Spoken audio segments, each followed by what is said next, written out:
तो फिर से बहुत बहुत स्वागत है आप सभी का हमारे यूट्यूब चैनल में। और आज के इस वीडियो में क्लास 10th संस्कृत का जो आपका बुक है प्यूसम द्वितीय भाग, इस बुक का चैप्टर 6 भारतीय संस्कारः से अब तक मैट्रिक की परीक्षा में पूछे जाने वाले मोस्ट इम्पॉर्टेंट वीवीआई जो ऑब्जेक्टिव क्वेश्चन है, जो कि आपका 2025 के एग्ज़ाम में यहीं से ऑब्जेक्टिव क्वेश्चन पूछा जाएगा। इतना जो ऑब्जेक्टिव क्वेश्चन भारतीय संस्कार पार्ट से आपको करवा देंगे, इससे बाहर आपके 2025 के एग्ज़ाम में एकदम नहीं बाहर आएगा। यही सब क्वेश्चन हर चैप्टर से 3-4 ऑब्जेक्टिव क्वेश्चन आएगा। और आप एकदम विश्वास करें, एकदम गारंटी के साथ ये बात बोल रहे हैं कि भारतीय संस्कार से यदि कुछ ऑब्जेक्टिव पूछेगा तो वो सारे के सारे इसी ऑब्जेक्टिव जो मैं आपको यहाँ डिस्कशन करवा रहा हूँ इसी से रहेगा। तो चलिए हम लोग बिना देर किए हुए शुरू करते हैं। और अब तक आपका 5 चैप्टर तक जो है ऑब्जेक्टिव का डिस्कशन करवा चुके हैं। आज के इस वीडियो में भारतीय संस्कार का पहला प्रश्न इस प्रकार से है, शिक्षा कर्म डैश परमागति रिक्त स्थान को उचित पद से भरें। यानी यहाँ पे यदि ऑप्शन भरा जाए तो यहाँ पे सी जो है जीवनस्य से मतलब जीवन का, शिक्षा कर्म जो है जीवन का परम गति देता है ना। जीवन में आपको शिक्षा प्राप्त कर लेते हैं तो आपकी परम गति होती है, आप ऊंचे पद को जाएंगे, ठीक है ना। तो ऑप्शन सी जो है सही उत्तर हो जाएगा, शिक्षा कर्म जीवनस्य परमा गति। ऑप्शन सी सही उत्तर हो जाएगा। दूसरा प्रश्न है आपका, चरित्र निर्माण किससे होता है? तो चरित्र निर्माण जो है संस्कारों से होता है। किससे होता है? संस्कारों से होता है, ठीक है। ऑप्शन ए सही उत्तर हो जाएगा। फिर तीसरा प्रश्न है, शैशव संस्कार कितने होते हैं? तो शैशव संस्कार जो है आपका 6 होता है। कितना होता है? 6 होता है। देख रहे हैं ये सारे प्रश्न कितना बार बार रिपीट किया है, एक ही क्वेश्चन कई बार रिपीट किया है, तो क्वेश्चन रिपीट होता है, ठीक है। आपको थोड़ा सा इंट्रोडक्शन के रूप में बता देते हैं कि संस्कारों की कुल संख्या जो है 16 होता है ना। जिसमें आपका जन्म से पहले जो संस्कार है, जन्म से पहले संस्कार, जन्म से पहले 3 होता है, जन्म से पहले 3 होता है। फिर शैशव संस्कार आपका शैशव संस्कार जो है 6 होता है। फिर आपका शिक्षा संस्कार जो है, शिक्षा संस्कार 5 होता है ना। फिर आपका विवाह संस्कार होता है, विवाह संस्कार 1 होता है। फिर आपका अंत्येष्टि संस्कार 1 होता है, यानी कि मरने के बाद। तो 6 5 11, 11 5 16, इस प्रकार से कुल संस्कारों की संख्या 16 होती है ना। तो शैशव संस्कारों की संख्या कितना है? तो शैशव संस्कारों की संख्या 6 होती है, एकदम याद रखेंगे, ठीक है। फिर 4 नंबर प्रश्न है, अंत्येष्टि संस्कार कब होता है? तो अंत्येष्टि संस्कार जो है मरने के बाद होता है, मृत्यु के बाद होता है। ऑप्शन ए सही उत्तर हो जाएगा, ठीक है। फिर आते हैं 5वें प्रश्न पर। 5वां प्रश्न आपका इस प्रकार से है, साहित्य ग्रंथों में केशांत संस्कार का नामांतरण क्या है? तो साहित्य संस्कार में जो है केशांत संस्कार का एक और नाम है गोदान संस्कार। क्या है? गोदान संस्कार। ये आपका गुरु के घर में होता है या गुरु आश्रम में होता है। 6 नंबर प्रश्न है, पानी ग्रहण किस संस्कार में होता है? तो पानी ग्रहण जो है आपका विवाह संस्कार में होता है। किस में होता है? विवाह संस्कार में होता है। फिर आपका 7 नंबर प्रश्न है, संस्कार कितने होते हैं? तो आपको बता ही दिए, संस्कारों की संख्या कुल 16 होता है। फिर आपका है 8 नंबर प्रश्न, संस्कार प्रायः कितने प्रकार के होते हैं? तो संस्कार जो है 5 प्रकार के होते हैं, है ना। आपका बता ही दिए कि जन्म पूर्वस्य संस्कार, यानी कि जन्म के पहले के संस्कार 3 होते हैं, है ना। शैशव संस्कार 6 होते हैं। फिर शिक्षा संस्कार 5 होता है। फिर विवाह संस्कार 1 होता है। फिर आपका अंत्येष्टि संस्कार 1 होता है। इस प्रकार से कुल 5 प्रकार के संस्कार होते हैं और कुल संस्कारों की संख्या 16 होता है। फिर आपका 9 नंबर प्रश्न है, जीवन के सभी मुख्य अवसरों पर किनका आशीर्वाद अपेक्षित होता है? तो इसका आंसर हो जाएगा वरिष्ठों का। वरिष्ठ का मतलब होता है बड़े, जो घर में बड़े लोग होते हैं, है ना, उनका आशीर्वाद जो है अपेक्षित होता है मुख्य अवसरों पर जो घर में होता है। फिर आपका है 10 नंबर प्रश्न है, सप्तपदी कर्मकांड किस संस्कार में होता है? तो सप्तपदी का मतलब होता है 7 फेरे 7 वचन, है ना। तो ये विवाह संस्कार में होता है। 11 नंबर प्रश्न है, गोदान किस संस्कार का मुख्य कर्म है? तो गोदान जो है किसान संस्कार का मुख्य कर्म है ना, जो कि गुरु के आश्रम में होता है। ऑप्शन सी 11 का सही उत्तर होगा। 12 नंबर प्रश्न है, कन्यादान किस संस्कार में होता है? तो कन्यादान जो है विवाह संस्कार में होता है। 13 नंबर प्रश्न है, अंतिम शिक्षा संस्कार का क्या नाम है? तो अंतिम शिक्षा संस्कार का नाम है समावर्तन, है ना, जिसमें गुरु जो है अपने शिष्य को गृह जीवन में प्रवेश करने का शिक्षा देते हैं, है ना, जिसमें बहुत सारी बातें उसमें समझाते हैं कि हमेशा सत्य बोलना, धर्म के मार्ग पर चलना और कभी झूठ नहीं बोलना। इस तरह से जो है गुरुजी शिक्षा देते हैं, है ना, गृह जीवन में प्रवेश करने के लिए समावर्तन संस्कार में, जो कि बहुत इंपॉर्टेंट है। फिर आपका 14 नंबर प्रश्न है। 14 नंबर प्रश्न है, विवाह संस्कार के अंतर्गत क्या नहीं आता है? तो विवाह संस्कार के अंतर्गत गोदान नहीं आता है। फिर आपका वागदान आता है, कन्यादान आता है, सिंदूरदान आता है और विवाह संस्कार के अंतर्गत गोदान नहीं आता है। गोदान का एक और नाम है किसान संस्कार। 15 नंबर प्रश्न है, शैक्षणिक संस्कार कितने होते हैं? तो शैक्षणिक संस्कार 5 होते हैं, है ना। जन्म पूर्वस्थ संस्कार 3 होते हैं, शैशव संस्कार 6 होते हैं और शैक्षणिक संस्कार या शिक्षा संस्कार 5 होते हैं। विवाह संस्कार 1 होता है और अंत्येष्टि संस्कार भी 1 होता है। फिर आपका है 16 नंबर प्रश्न है ना, सीमंतोन्नयन किस प्रकार का संस्कार है?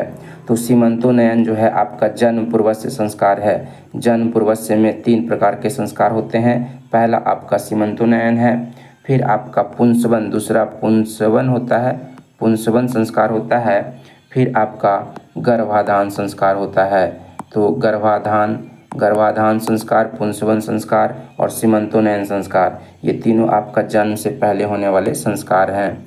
फिर आपका 17 नंबर प्रश्न है, प्राचीन काल में शिष्यों को क्या कहा जाता था? तो देख रहे हैं कितना रिपीट किया है क्वेश्चन, ठीक है। तो प्राचीन काल में ब्रह्मचारी कहा जाता था शिष्यों को। 18 नंबर प्रश्न है, प्राचीन संस्कृति की पहचान किससे होती है? तो प्राचीन संस्कृति की पहचान संस्कारों से होती है। ऑप्शन बी सही उत्तर हो जाएगा।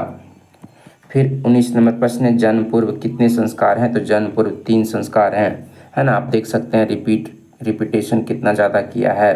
तो जन्म के पहले 3 संस्कार होते हैं, पहला गर्भाधान, दूसरा पुंसवन, तीसरा सीमंतोन्नयन। 20 नंबर प्रश्न है, मनुष्य गृहस्थ जीवन में कब प्रवेश करता है? तो ये हो जाएगा आपका विवाह संस्कार के पूर्व, विवाह संस्कार के साथ ही। तो विवाह संस्कार के साथ ही जो है मनुष्य, है ना, गृहस्थ जीवन में प्रवेश कर जाता है। तो ऑप्शन डी जो है सही उत्तर हो जाएगा। फिर 21 नंबर प्रश्न है, भारतीय जीवन में किस काल से संस्कारों का महत्व चला आ रहा है? तो भारतीय जीवन में जो है प्राचीन काल से ही, है ना, भारतीय संस्कारों यानी संस्कारों का महत्व चला आ रहा है। ऑप्शन सी सही उत्तर हो जाएगा। फिर आपका है 22 नंबर प्रश्न है, पुंसवन संस्कार कब होता है? तो पुंसवन संस्कार जो है जन्म से पहले होता है। जन्म से पहले 3 प्रकार के संस्कार होते हैं, गर्भाधान संस्कार, पुंसवन संस्कार और सीमंतोन्नयन संस्कार। 22 के बाद 23 पर आते हैं, है ना। 23 नंबर प्रश्न है, वागदान किस संस्कार में होता है? तो वागदान जो है विवाह संस्कार में होता है। वागदान में क्या होता है, एक तरह से शादी विवाह करने के लिए जो घोषणा होता है ना, जिसको हम लोग कहते हैं रिंग सेरेमनी, है ना, रिंग एक दूसरे को पहनाना यानी कि रिसेप्शन करना, ठीक है, वो आपका वागदान कहलाता है, ठीक है। तो वागदान जो है विवाह संस्कार से जुड़ा हुआ है। 24 नंबर प्रश्न है, भारतीय संस्कृति की अद्वितीय विशेषता क्या है? तो संस्कार, है ना, भारतीय संस्कृति की विशेषता जो है संस्कार है ना। फिर आपका 25 नंबर प्रश्न है, समावर्तन संस्कार का उद्देश्य क्या है? तो समावर्तन संस्कार में क्या होता है कि शिष्य जो है ना, शिक्षा को पूर्ण कर करके गुरु यानी कि गुरु के घर से गृहस्थ जीवन में प्रवेश करता है, ठीक है ना। तो इसका आंसर ऑप्शन ए हो जाएगा, गुरु गृह से गृहस्थ जीवन में प्रवेश करना ही समावर्तन संस्कार होता है, ठीक है।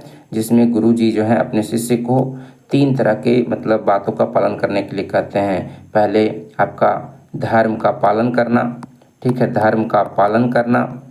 फिर आपका सत्य, है ना, असत्य नहीं बोलना यानी कि झूठ नहीं बोलना, है ना, झूठ नहीं बोलना। तीसरा स्व अध्याय करना, स्व अध्याय करने के लिए भी कहा जाता है। तो ये 3 बातें जो है गुरुजी समावर्तन संस्कार के तहत सिखाते हैं जब शिष्य जो है गृहस्थ जीवन में प्रवेश करता है। फिर 26 नंबर प्रश्न है, गर्भाधान संस्कार का प्रयोजन क्या होता है? तो गर्भाधान संस्कार का प्रयोजन गर्भ रक्षा होता है। ऑप्शन ए सही उत्तर हो जाएगा। ठीक है। फिर सीमंतोनयन संस्कार का प्रयोजन क्या होता है? तो सीमंतोनयन संस्कार का प्रयोजन जो होता है ना, गर्भवती की प्रसन्नता, है ना, गर्भवती की प्रसन्नता के लिए जो कार्य किए जाते हैं, है ना, जो भी विधि विधान किए जाते हैं उनको खुश रखने के लिए, वो जो है सीमंतोनयन में आता है। फिर आपका है 28 नंबर प्रश्न है, भारतीय जीवन दर्शन का महत्वपूर्ण उपदान क्या है? तो संस्कार है। ऑप्शन सी सही उत्तर हो जाएगा। 29 नंबर प्रश्न है, किसान संस्कार कहाँ होता है? तो किसान संस्कार जो है गुरु के घर में होता है, गुरु गृह में होता है। फिर आपका 30 नंबर प्रश्न है, पुंसवन संस्कार का उद्देश्य क्या है? तो पुंसवन संस्कार का उद्देश्य जो है संस्कार रोपण हो जाएगा, है ना, गर्भस्थ में संस्कारों का रोपण ही पुंसवन संस्कार के अंतर्गत आता है। तो ऑप्शन बी एकदम सही उत्तर होगा। ठीक है। 31 नंबर प्रश्न है, किस संस्कार को गोदान भी कहा जाता है? तो किसान संस्कार को भी गोदान कहा जाता है जो कि गुरु के गृह में होता है। फिर आपका है लाजा होम कर्मकांड किस संस्कार में होता है? तो लाजा होम जो है विवाह संस्कार का एक कर्मकांड है। 33 नंबर प्रश्न है, भारतीय जीवन दर्शनस्य महत्वपूर्ण उपदानम डैश इति रिक्त स्थानों को उचित पद से भरें। तो संस्कारः सही उत्तर हो जाएगा, यानी कि पूरा जोड़कर पढ़ेंगे तो होगा भारतीय जीवन दर्शनस्य महत्वपूर्ण उपदानम संस्कारः इति। तो ऑप्शन ए सही उत्तर हो जाएगा। 34 नंबर प्रश्न है, जन्म पूर्व संस्कार क्यों किया जाता है? तो जन्म पूर्व संस्कार जो है गर्भ के रक्षा के लिए, गर्भस्थ में संस्कार रोपण हेतु, गर्भ की प्रसन्नता के लिए, इनमें से सभी ऑप्शन डी सभी उत्तर हो जाएगा।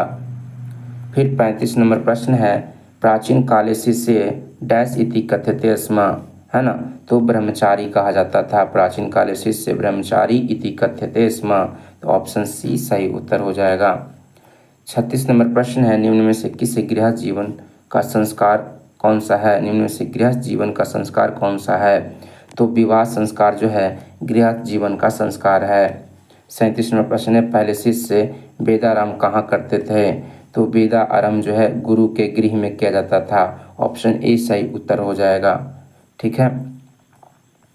फिर आगे बढ़ते हैं और आगे जो है आपका 38 नंबर प्रश्न है, भारतीय जीवन दर्शन का महत्वपूर्ण उपादान क्या है? तो संस्कार है। ऑप्शन सी सही उत्तर हो जाएगा। देख रहे हैं एकदम रिपीट हो रहा है क्वेश्चन। ठीक है, और रिपीट ही होगा आपका एग्जाम में, एकदम यही सब रहेगा। ठीक है, एकदम आपको एकदम समझिए कि हम बता दे रहे हैं कि आंसर सब यही सब रहेगा। बस आपको क्या करना है, थोड़ा रिवीजन कर लेना है, थोड़ा नोट्स बना लेना है। ठीक है। सीमंतोनयन संस्कार का प्रयोजन क्या है? तो सीमंतोनयन जो संस्कार है इसका प्रयोजन जो है संस्कार रोपण है। गर्भस्थ में संस्कारों का रोपण जो है सीमंतोनयन का मुख्य उद्देश्य है, मुख्य प्रयोजन होता है। 40 नंबर प्रश्न है, किसान संस्कार किसके अंतर्गत आता है? तो किसान संस्कार जो है शिक्षा संस्कार के अंतर्गत आता है ना, जो कि गुरु के गृह में होता है। तो शिक्षा काल सही उत्तर ऑप्शन डी हो जाएगा। 41 नंबर प्रश्न है, चूड़ा कर्म संस्कार किसके अंतर्गत होते हैं? तो चूड़ा कर्म जो संस्कार है, ठीक है, ये आपका जन्म से पूर्व शैशव अवस्था में होता है। ऑप्शन सी, है ना, शैशव अवस्था यानी कि शैशव जो बच्चा जब वो छोटा होता है जन्म के बाद, तो उसमें चूड़ा कर्म होता है। 6 प्रकार के संस्कार होते हैं जब बच्चे छोटे होते हैं, है ना। जात कर्म होता है, नामकरण होता है, निष्क्रमण होता है, अन्नप्राशन होता है, चूड़ा कर्म होता है, कर्णभेद होता है। इस प्रकार से कुल 6 संस्कार होते हैं, है ना, शैशव संस्कार में। 42 नंबर प्रश्न है, मंडप का निर्माण किस संस्कार में होता है? तो विवाह में जो है मंडप का निर्माण होता है। फिर 43वां प्रश्न है, बचपन में कितने संस्कार होते हैं? बचपन मतलब शैशव, है ना, बचपन मतलब शैशव संस्कार में कुल 6 प्रकार के संस्कार आते हैं। फिर आपका 44 नंबर प्रश्न है, गर्भाधारण किस संस्कार में होता है? तो गर्भाधारण जो है जन्म से पूर्व संस्कार जो है जन्म पूर्व से संस्कार में होता है। 45 नंबर प्रश्न है, भारतीय दर्शन का महत्वपूर्ण स्रोत क्या है? तो भारतीय दर्शन का मुख्य स्रोत जो है संस्कार है। फिर आपका मरने के बाद कौन सा संस्कार होता है? तो मरने के बाद दाह संस्कार होता है। ऑप्शन ए सही उत्तर हो जाएगा। 47वां प्रश्न है, नामकरण किस संस्कार में होता है? तो नामकरण जो है आपका विवाह बचपन में होता है। बचपन मतलब शैशव संस्कार में होता है। शैशव संस्कार में जो है ना, नामकरण होता है। फिर 48 नंबर प्रश्न है, गृहस्थ काल में कितने संस्कार होते हैं? तो गृहस्थ काल में जो है आपका गृहस्थ काल यानी कि विवाह संस्कार एक ही होता है। कितना होता है? एक ही होता है। 49 नंबर प्रश्न है, कब कब गुरु शिष्यों को उपदेश देकर घर भेजते हैं? तो शिक्षा अवसान के बाद, है ना, शिक्षा के अवसान में जो है शिक्षा के अवसान करने का मतलब समाप्ति, है ना, जब शिष्य का जो है शिक्षा समाप्त होने लगता है तब गुरु जो है समावर्तन संस्कार के अंतर्गत गुरु जो है शिष्य को उपदेश देते हैं, घर में प्रवेश, गृहस्थ जीवन में प्रवेश करने से संबंधित बातें बताते हैं, है ना। तो ऑप्शन सी शिक्षा अवसान यानी गृह शिक्षा समाप्ति के बाद। 50वां प्रश्न है, शिष्य का पहला क्षौर कर्म कहाँ होता है? तो शिष्य का पहला क्षौर कर्म जो है, क्षौर कर्म में, है ना, मुंडन ही होता है, बाल को हटाया जाता है सिर के बाल को। तो ये गुरु के घर पर ही होता है ना, गुरु गृही। ऑप्शन ए सही उत्तर हो जाएगा, गुरु के घर पर। 51वां प्रश्न है, गुरु शिष्य को कहाँ ले जाते हैं? तो गुरु शिष्य को जो है ना, घर पे ले जाते हैं, अपने आश्रम में ले जाते हैं ज्ञान देने के लिए। 52 नंबर प्रश्न है, शिक्षा नियमों का पालन कौन करते हैं? तो शिष्य जो है शिक्षा के नियमों का पालन करते हैं। फिर 53 नंबर प्रश्न है, गुरु शिष्य को क्या देकर घर भेजते हैं? तो उपदेश देकर घर भेजते हैं। ऑप्शन बी सही उत्तर हो जाएगा। 53 के बाद 54 नंबर प्रश्न है ना। 54 नंबर प्रश्न इस प्रकार से है कि प्राचीन काल में शिष्य वेदारंभ कहाँ करते थे? तो गुरु के घर पर जो है ना, प्राचीन काल में शिष्य लोग वेद का आरंभ करते थे। 55 नंबर प्रश्न है, भारतीय संस्कृति का परिचय किस में दिखाई पड़ता है? तो संस्कार में दिखाई पड़ता है। फिर आपका 56 नंबर प्रश्न है, अंतिम शिक्षा संस्कार का नाम क्या है? तो अंतिम शिक्षा संस्कार का नाम समावर्तन है। और समावर्तन में जो है इसके अंतर्गत जो है गुरु अपने शिष्य के, है ना, शिक्षा समाप्ति के बाद उपदेश देते हैं और इसमें 3 बात कहते हैं शिष्य से कि हमेशा धर्म के मार्ग पर चलना, धर्म का पालन करना, है ना। दूसरा, झूठ नहीं बोलना, असत्य नहीं बोलना यानी कि सत्य बोलना, ठीक है। तीसरा, स्व अध्याय करना, क्या करना? स्व अध्याय करते रहना, है ना, ये शिक्षा जो है देते हैं। तो इस प्रकार से 56 ऑब्जेक्टिव क्वेश्चन जो आपको इस पाठ में, भारतीय संस्कार नामक पाठ में करवाए, इससे बाहर आपके मैट्रिक परीक्षा में 2025 के एग्जाम में नहीं रहेगा। जो भी क्वेश्चन इस चैप्टर से रहेगा तो इतना 56 में से ही कोई क्वेश्चन एकदम फिक्स है कि वही सब रहेगा। तो चलिए हम लोग मिलते हैं नेक्स्ट वीडियो में, है ना, नेक्स्ट चैप्टर के साथ। तब तक के लिए आप लोग चैनल को सब्सक्राइब कर दीजिए, शेयर कर दीजिए, ठीक है। नेक्स्ट चैप्टर हम लोग नीति श्लोक करेंगे, ठीक है।